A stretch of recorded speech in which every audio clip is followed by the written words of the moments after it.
dad was Deep Narayan. Everyone called him Deep, and he was in his 20s, and he was an employee at Morris Headstrom. And he got involved in the union, but at that time they actually called them socialists too. There was this like connotation that if you wanted labor rights, you were a socialist, even though they weren't. And so they had called a strike in Fiji for the minimum wage. They felt that they were at least entitled to, minimum protection.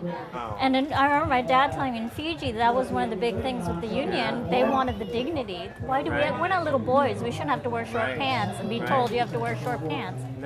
And it didn't go over very well with the bosses and the government. And he ended up having to hide out for a while too, so that he actually wouldn't get hurt.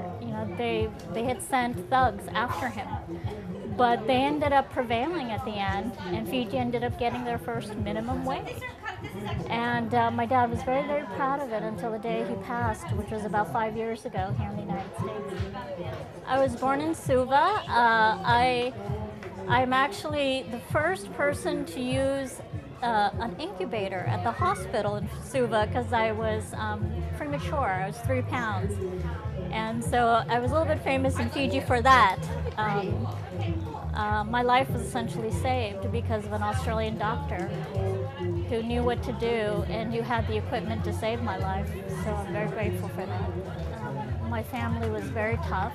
They endured a lot. To immigrate from India and to come to the Fiji Islands in the first place was so difficult.